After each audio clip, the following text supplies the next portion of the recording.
Buonasera e ben ritrovati con l'informazione flash di newsicilia.it.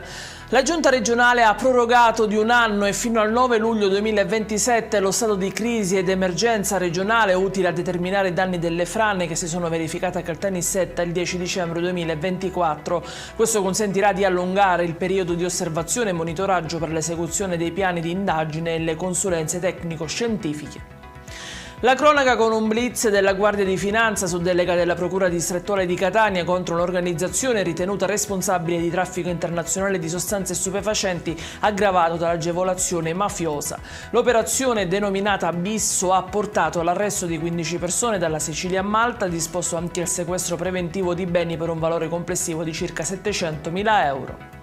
Servizi Idrici Etnei accoglie la richiesta avanzata dai sindaci dell'area ionica di aprire un tavolo tecnico per trattare i temi inerenti al servizio idrico integrato, tra cui la bollettazione, sospese anche 2 rate del deposito cauzionale. Il primo cittadino di Mister Bianco, Marco Corsaro, parla di segnale positivo.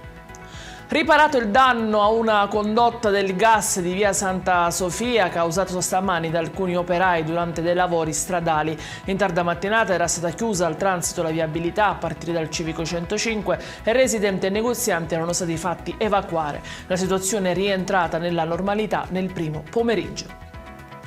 In chiusura il meteo con sole e temperature intorno ai 30 gradi previsti per la giornata di domani. La vera prima ondata di caldo, secondo gli esperti, si avrà a partire dalla prossima settimana, dove si raggiungeranno i 35 gradi. Ed è tutto per questa edizione. Io vi ricordo come sempre che i dettagli su queste notizie e molte altre li trovate sul nostro sito e sui nostri canali social. Grazie per averci seguito e a domani con nuovi aggiornamenti.